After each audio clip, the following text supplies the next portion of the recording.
first expert chat here in the Salvos parenting community. I'm Tatjana, a psychotherapist and art therapist and founder of this space. And I am really excited to be joined today by someone who brings a different but incredibly important perspective to the table. David McDonagh is a mechanical engineer and lecturer at ATU Galway, where he's been working closely with students for over 7 years, supporting them from day one right through to final year projects.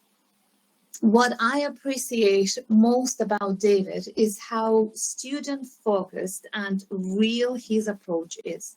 He is not just teaching content, he is watching how young people cope in the transition to adulthood, independence, and college life. Before we dive in, David, would you like to say a quick hello and introduce yourself to the group? Hi everybody, as mentioned, I'm David McDonagh. I have a vast amount of experience teaching in third level, and it's a great privilege actually to help students transition from second level to third level to become more independent and become, in my experience, better engineers than they are. And it's a fantastic opportunity for me to meet with these young people and to learn from them as well. And that's it. I think it's a fantastic opportunity for them to meet you, David. So today we're talking about the transition from secondary school to third level and that leap into independence that is exciting for teens, but probably very often filled with quiet panic for their parents.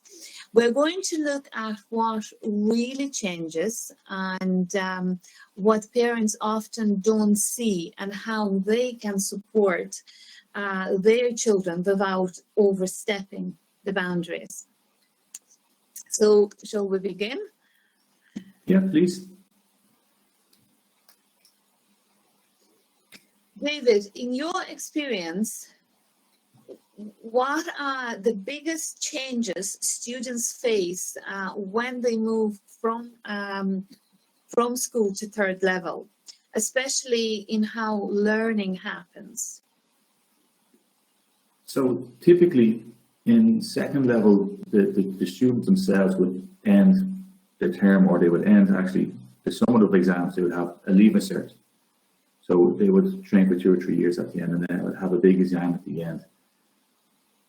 That's all driven by the teachers themselves, and the teachers would say, every Monday or Tuesday, okay, where's your homework? And it's pushed by and it's regulated by the teachers themselves.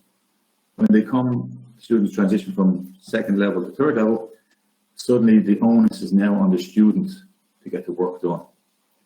So it's a huge change, and it's difficult for students to navigate that, because no longer is the teacher asking them, where's your homework or where's your work, and show me it. It's up to them. And that's difficult for students to realize that they need to drive the projects themselves, and they need to drive this learning themselves. And they're the one who's responsible. As well as, instead of having summative exams, typically you could have projects, or you could have what I call continuous assessments, and they make up part of your grade, your final grade. And that's where students can fall down. It could be a 20% or 30% part of the module.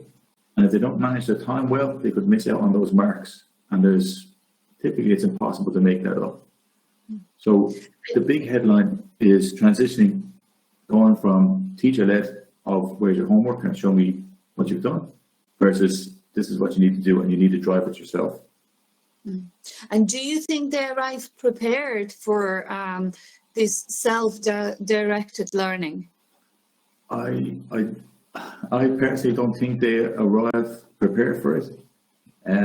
As you said, it's new and it's exciting, of course, and the lecturers, we all want students to have a good time. We do want their experience to be positive.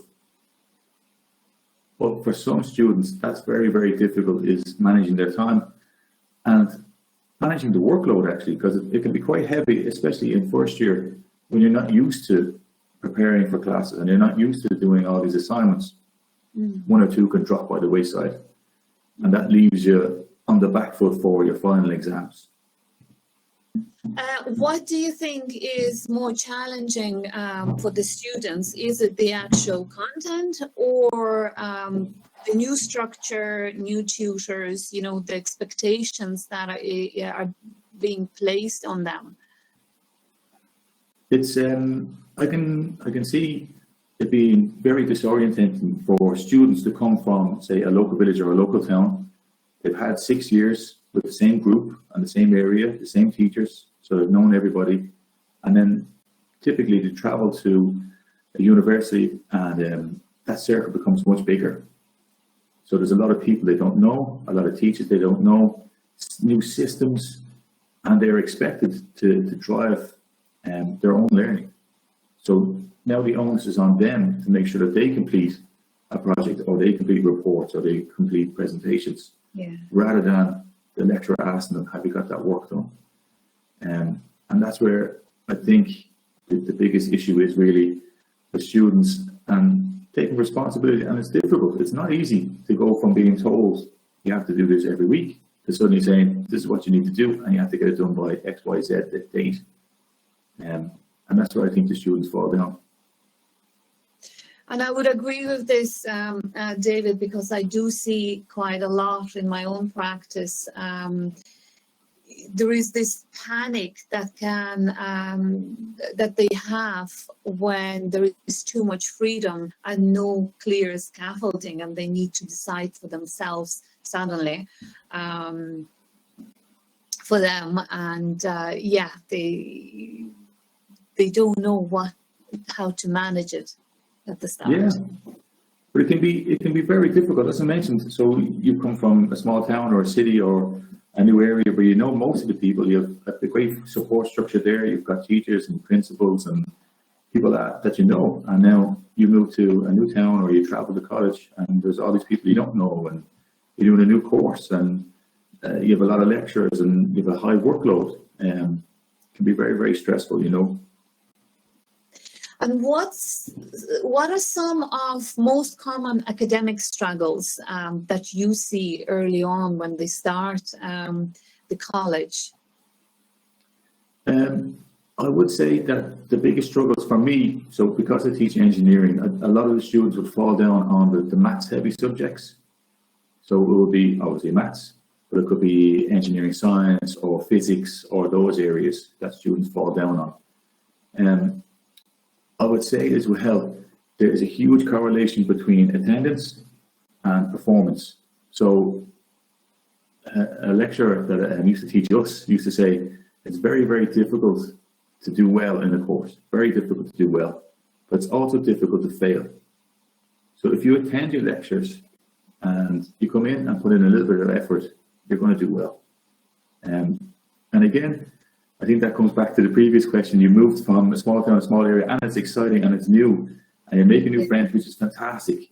But if you start, it's a slippery slope. If you start missing classes and you start missing projects or presentations or tutorials, it's very easy to miss out a big area, and that kind of snowballs sometimes for students. Okay, and David, this question, I don't know if you can notice this or not. Have you noticed any difference between the students who had very tight and maybe controlled school routines, like grinds, strict timetables, and those who've had more space to figure things out for themselves? What I would say, so we wouldn't have the data, or I wouldn't actually have that knowledge of students who didn't have tight timelines. But there's a huge correlation between students who performed well in the Leaving Cert to students who perform well in college. Whether that's just drive, if that's just their ability to perform well, it just tends to be the case.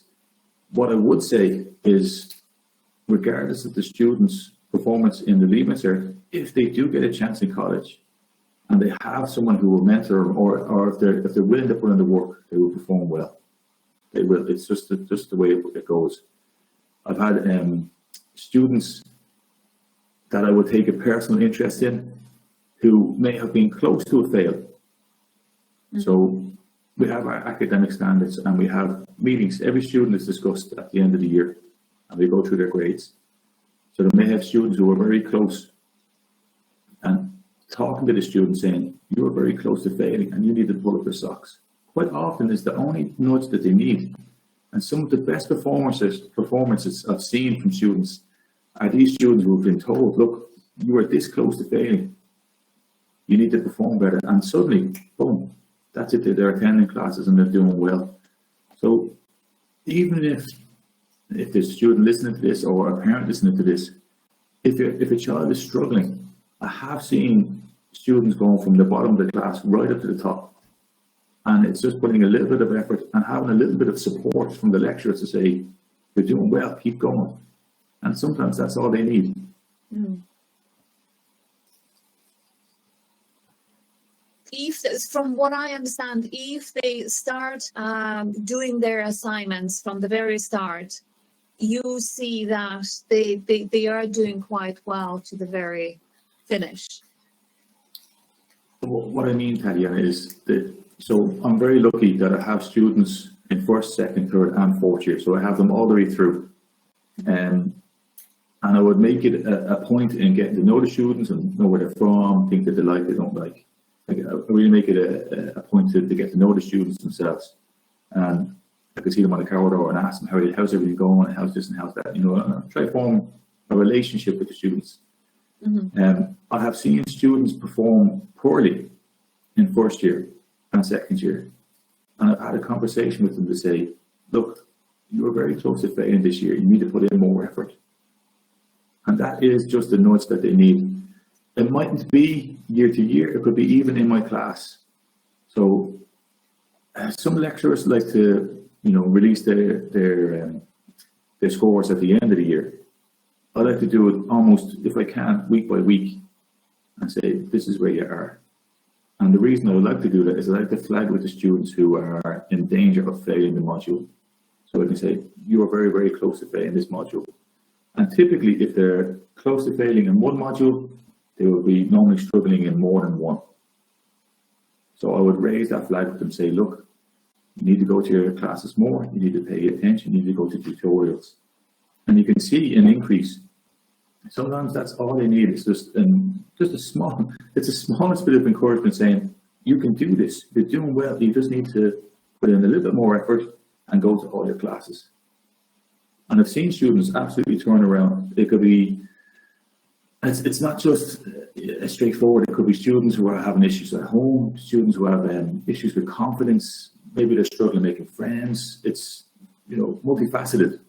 But just that small bit of encouragement really can really make a difference to students. So they need just a little bit of support. Just a little bit of support and a little bit of, you can do this. You can do this. And that's it. I've genuinely seen students absolutely do a 180, so they become super performers.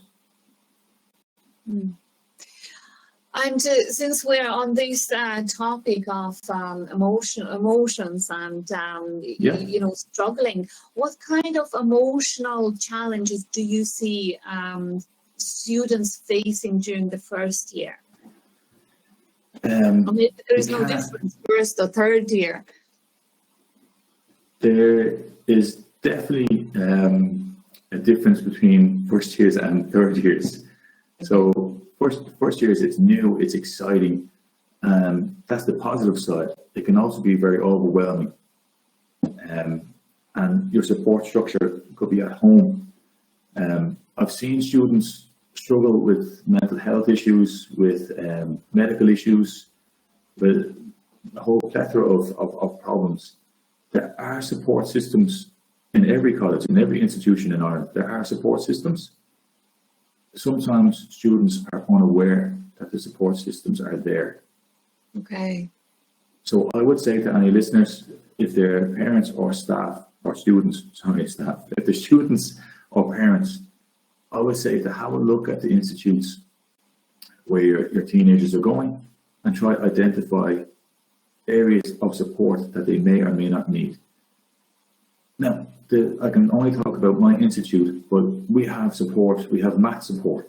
So that's an additional class where students can log on online or they can go in class to find out and get support for maths.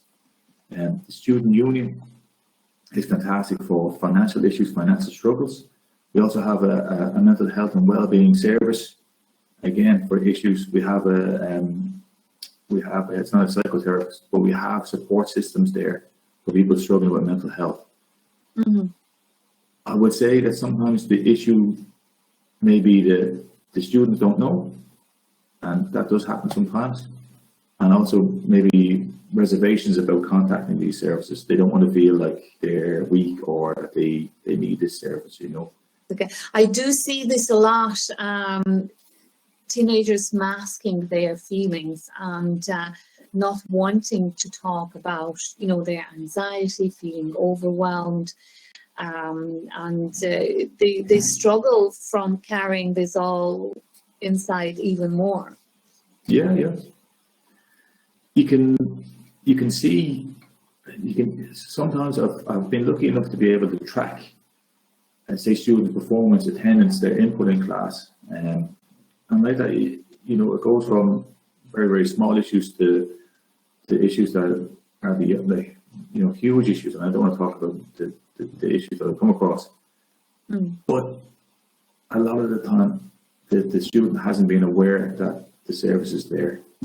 So even from an academic standpoint, we have a system. If there's a bereavement or if there's something major happens in a student's life, I would suggest to the parents and for the student to contact the lecturer and contact the office.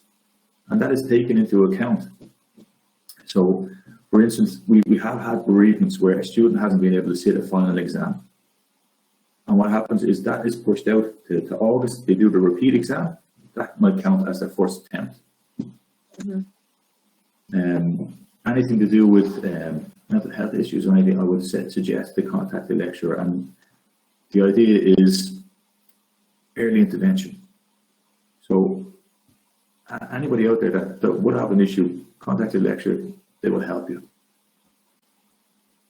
Okay, because the lecturer can't notice everything that's happening. And even though you are so involved and you're trying to do that, but it is impossible to notice every student in your class, what might be going on in their lives. I would also say it doesn't have to be, you know, this major life-changing issue. It could be something as simple as, could you go over that? Maybe students can sometimes, if you're in a big lecture hall, it's very embarrassing to stick your hand up perhaps and say, could you go over that again? And I don't understand that. But I guarantee if you don't understand that, there's 10, 12, 15, 20 other students in that classroom that don't understand. So maybe, again, especially in first year, you're a little bit anxious. There's people you don't know. You may or may not be able or feel that you're able to raise your hand and ask a question. But you could always talk to the lecturer after class, and they really, really will appreciate it. Or you could send an email, or, you know, if you're struggling with a particular area or struggling with the subject itself, contact the lecturer. They will help you. Okay, so your advice on that would be whatever is happening, whether it is you're struggling academically, you didn't catch something during the lecture, or you're struggling emotionally, the best way to deal with it is to reach out to a lecturer. Well, reach out to someone who you feel comfortable with. So if it is, I would suggest, if it's something to do with the class specifically, I would say go to the lecturer. Yeah. Anything else, actually, the lecturer themselves will point you in the right direction. So I've had students with issues and I've sent them to the finance office in the student union for assistance, or I've sent them to the nurse's office for assistance. So the lecturer will point you in the right direction, particularly if you're first year or if you don't know that the service is present. There's a lot of systems available, and especially you land into university, there's a lot going on, and you may or may not be aware that that service is there. Mm-hmm. So if you just contact somebody, the student union is a great point of contact. So typically the student union is run by students who could be in second or third year. And it's a lot easier, I think, for younger people to talk to their peers. So the student union can be actually an excellent point of advice, or to actually just point you in the right direction. So I would say, like we just said, early intervention, raise the hand, and we'll find somewhere. We'll find for the right place for you to go. Reach out for help. Reach out for help. And this is something that I hear a lot from parents, and that's probably, you know, is being tied with everything that we discussed so far. So parents will often say, you know, oh, my child is in college now and he should be fine. But that is probably not that simple. So what some of the practical difficulties students face early on when they just start the college, or maybe, you know, haven't started yet, and there is registration, timetables, online platforms, or assignment portals that they probably didn't have to deal with in the secondary school. Yeah. So that is a huge challenge to students. Even something as simple as the layout, where their classes are, their timetable. So typically universities would have a kind of a 2-week period of an introduction to the students to show them where your classrooms are, what supports are available, and pretty much kind of getting them to coalesce as a group, you know, as in math support, trying to get them to run projects that will help them form friendships. But a lot of it is actually difficult, because no longer are you submitting a copybook with maths written in it. Now you have to upload something online. So it's use of computers, it's availability of PCs, it's performing laboratory experiments. It is difficult to manage, but it comes back to the major thing is managing your time, and making sure that nothing as an assignment or a presentation or some delivery date doesn't go unnoticed. So the typical platforms that they would use is a thing called Moodle, or another system that's called Blackboard. And like that, students need to learn how to navigate that and upload their assignments on time. So typically when you click into the Moodle system itself, it will show you upcoming assessments. It will show you them. And you just need to keep track, because it is very easy. It's difficult to juggle 7 or 8 different subjects. It can become very difficult. And no longer have you got this end of year exam that counts for 100% of everything. Typically the assignments are worth 20, 30, 40% of your final exam, and they're important percentages to get. That should relieve a lot of the stress. So I could give you an example. One of my projects, it's 30% is coursework, and the end of exam is 70%. So if you can do well into 30%, that will relieve a lot of stress for the final exam period. And that's we want you, the lecturers, we want you to do well. We want you to perform well. We're rooting for you. So that 30% is it would be nice to go into the exam having the majority of that, knowing that, you know, you don't have to do a certain amount and then you're going to pass, you're going to perform well. So the ongoing effort that is advisable probably for the first year students, you know, dig in straight away, and they should define them. Huge, absolutely huge. Some modules, some subjects are 100% CA, so you don't have an exam. Okay. So it's week on week. So if you miss this week and you miss next week, that's percentage you've missed out on. So your attendance is key. And they're all going through this orientation, days right now. The first years they go to college and they kind of being taught or shown what is what, and classes and rooms and where to go and for who to talk to. And do you think this is enough for them, or are they still kind of feeling lost after those sessions? It's very difficult for both sides. It's very difficult for us as lecturers in 2 weeks to explain the systems that the students will need for the next 4 years. And it's very difficult for the students to absorb a new location, possibly a new area, a whole load of new friends and students that are with them, a new timetable, and try to juggle that. I would say yes, that they probably need more time, but the problem is we don't have more time to give, if that makes sense. They need more time, but if we give it more time, then it cuts into their learning, their academic performance.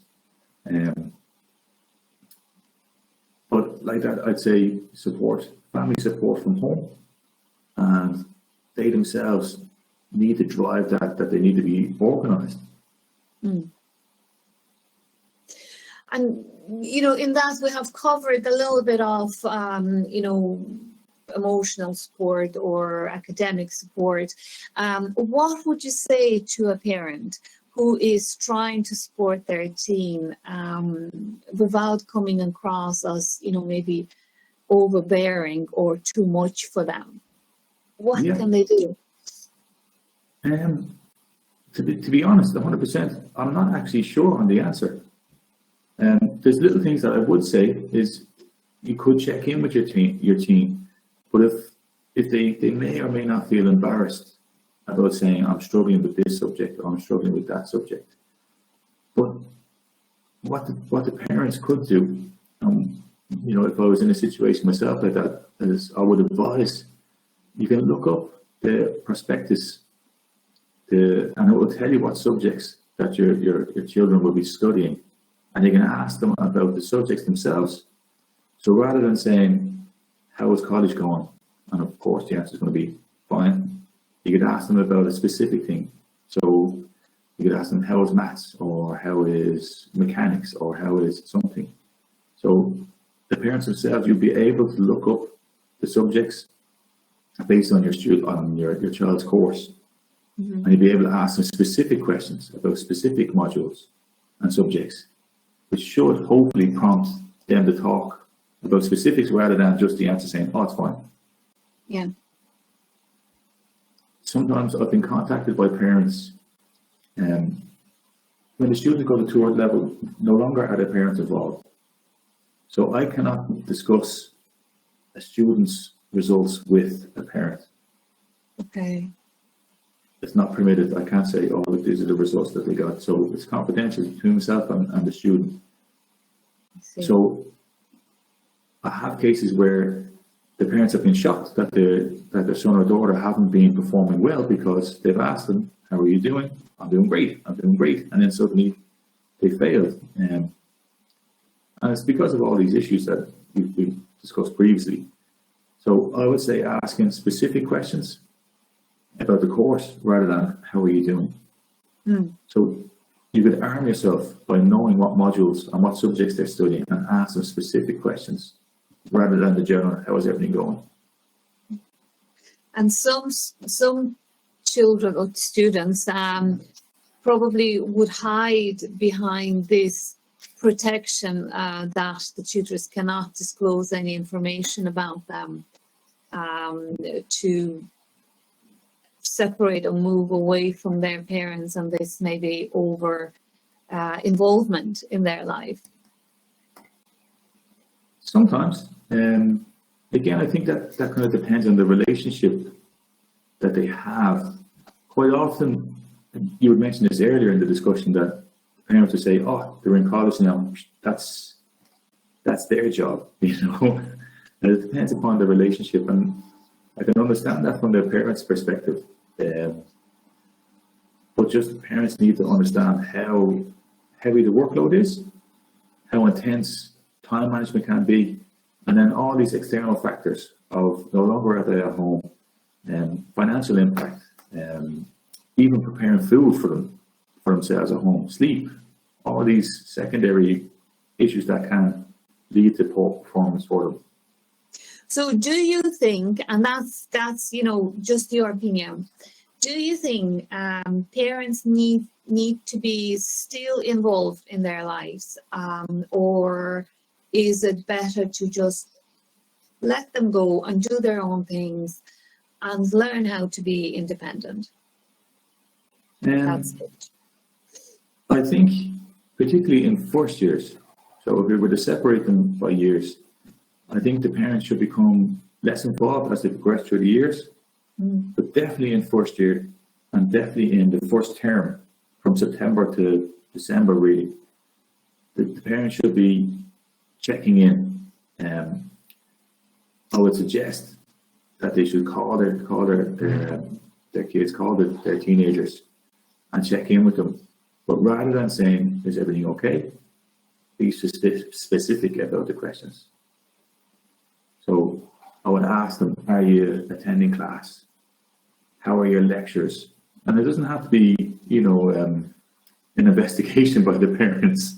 You could ask phone questions, who's your favorite lecturer? What's the best thing you did this week? So it doesn't have to be this interrogation, but really what you would like them to do is to open up to you with issues that they are having. And again, if they're having issues, the parents could contact the student union, or they could contact the college itself on advice for where the teenagers could go, and then direct the teenagers that way.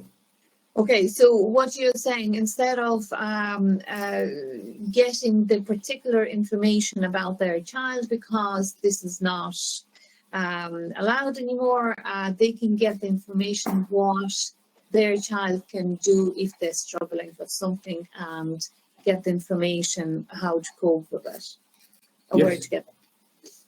And have that conversation with their teenagers. So if the teenager was to raise this issue, they could contact the college, and maybe their son or daughter may know about a mat support stay, or they may or may not know about the counselling service that is there, and direct them to that. As the years go on, especially from second, third, fourth year, the students really find their feet, and they're used to the systems and they're used to the lecturers. Typically, they may have the same lecturer 2 or 3 times in a row, so it becomes less kind of imposing, and there's less anxiety or stress about the colleges, particularly in second, third year on. And then in fourth year, there's a lot more stress, I would say, because that's the summative year. That's their, what type of degree that they get. So in first year, a lot of support, and then I would say they need a little bit more emotional support in fourth year as well. I would like to touch on a little bit on the students who have added stress on top of everything what we have discussed here. And that would be the group, the students that are neurodivergent, or those with mental health challenges. Yeah. How are they transitioning? What help do they need, or what challenges do they go through? I would say that we do have a lot of services there. So if, say, the teenager or the parent could help them identify themselves to the system itself, it goes from something very, very normal. So if the students, say, had dyslexia, they're given extra time in exams. Or if they have a physical disability, they can have a scribe. So what that means is that they sit their exam separately in a room. They sit the same exam, but someone just writes a script for it. So there are a lot of allowances made for students, and not even allowances, just to facilitate everybody, which is right, right and correct. Those services are there and they're available. And it's just providing that to the student to say, if you have these issues, we can try to facilitate you as much as we can. There are we have had students, and again, this isn't nice to talk about, who have had emergency or been involved in an accident or injuries. And we have something in my university, and in most universities, they would have this. It's called a personal circumstance form. So if something happens to you, it's a personal circumstance form. Okay. A PCF. And that basically you will outline the issue that you've had and submit that to the office. And that's taken into account with your grades. Mm-hmm. So I've had fantastic performers, and suddenly their grades might drop, and I've talked to them and they've said, oh, they've had a family bereavement or they've had issues, and I've advised them to submit this personal circumstance form. And even I had a fourth year said to me, what's that?